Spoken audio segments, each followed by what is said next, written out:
Hey guys, welcome to the Liberal Hive Mind, a channel solely focused on exposing the abundant hypocrisy of the left. Only in the leftist mind can you be actively committing a crime, can you be clearly the one in the wrong, victimizing an individual or victimizing an entire freaking community, and then afterwards claim that you're the victim. It's of course the leftist way of thinking, and yet again we have another example. I guess we're reviving this whole Kyle Rittenhouse thing. I'm not exactly sure why, and I'm especially confused why the family of one of the perpetrators would want to put themselves through this once again, but here we go again. Apparently, Joseph Rosenbaum was the real victim here. We got a new lawsuit that's just been filed, and of course, I want to talk about it. Hopefully you guys are interested. We got some stuff to get into, so let's roll the tape. Alright folks, so here's the headline. Estate of man Kyle Rittenhouse killed in self-defense launches wrongful death lawsuit. On Friday, Kyle Rittenhouse announced that he was being sued by the estate of Joseph Rosenbaum for wrongful death in connection to the 2020 incident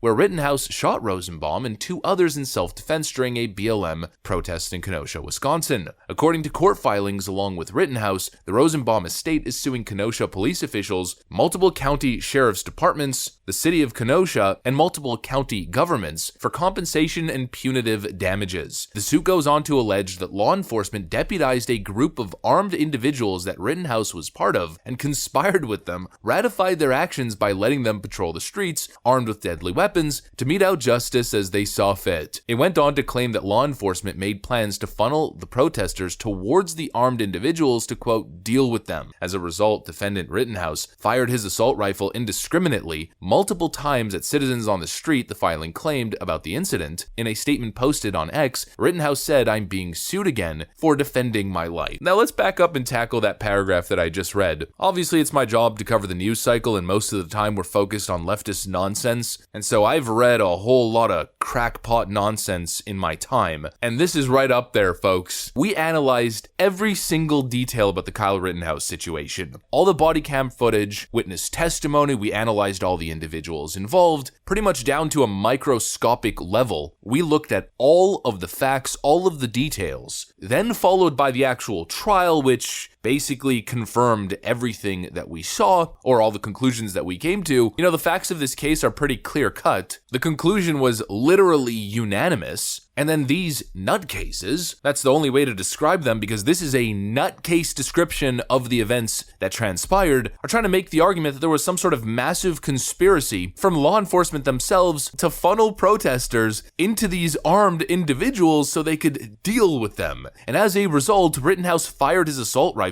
indiscriminately multiple times at citizens on the streets. This is insane. This is one of the dumbest lawsuits I've ever seen in my entire life. You know, it'd be one thing if they were trying to make this dishonest argument in a situation where the facts of the case were hazy, unsure, there were inconsistent stories. It's another when the entire thing was literally caught on camera. Kyle Rittenhouse was just indiscriminately firing into the crowd. The three individuals who found out literally chased him down. He was running away. And in the case of Joseph Rosenbaum specifically, as Kyle Rittenhouse was running away with his back to the people who were chasing him, one individual in the crowd fired a shot at him, which could be heard loud and clearly through the video footage. Only then did Kyle Rittenhouse, fearing for his life, turn around and defend himself as Joseph Rosenbaum chased him and was about to put his hands on him. Yes, from immediate recollection, Joseph Rosenbaum was unarmed. But what does that have to do with anything? If anything, it's a perfect example of playing stupid games and winning stupid prizes. You have Kyle Rittenhouse fearing for his life, running away from a crowd, not acting in an aggressive manner, but rather trying to flee danger. And what was Joseph Rosenbaum's decision-making process at the time? Let's chase the guy wielding a semi-automatic rifle. Genius. Absolutely genius. There's no wrongful death here, just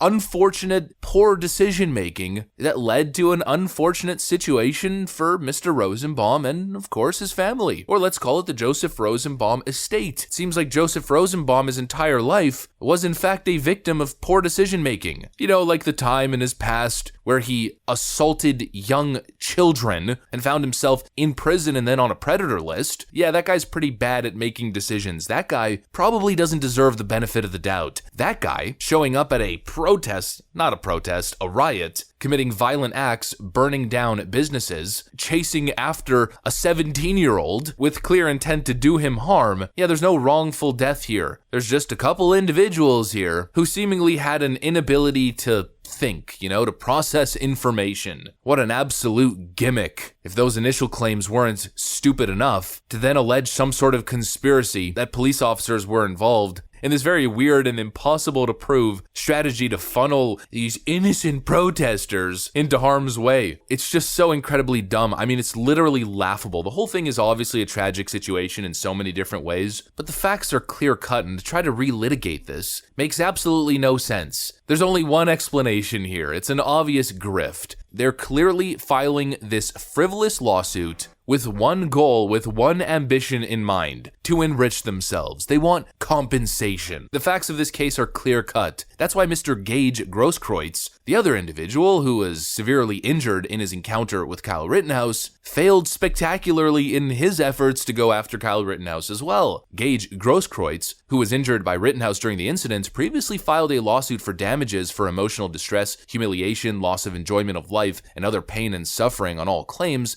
and punitive damages. Grosskreutz, however, admitted during trials that he had pointed his gun at Rittenhouse before the then 17-year-old fired his weapon. Obviously, these lawsuits claiming damages or whatever else it is are going to fall flat on their face one after another. There is no gray zone here. There's no controversy. There's no confusion. You had bad actors who were committing crimes during the night of. You had people who were burning down an entire freaking neighborhood. Then you had other individuals who were attempting to stand up for the law, attempting to protect their neighborhood in non-violent fashion, simply posting up to protect the business from being burnt down. They were yelled at, things were thrown at them, and then eventually things escalated. They were chased by a mob. One individual fired a shot at them, and Kyle Rittenhouse simply defended himself. In fact, throughout the entire event, all of which again was caught on camera, he showed exemplary trigger discipline, only firing a limited amount of rounds when absolutely necessary to protect his body. It's clear-cut self-defense. It's been ruled unanimously so by a jury of impartial citizens who looked over all of the facts and were presented all of the facts and evidence by both sides, the prosecution and the defense. And so I simply don't understand why Joseph Rosenbaum's family would put themselves through all of it again. You're going to lose. It's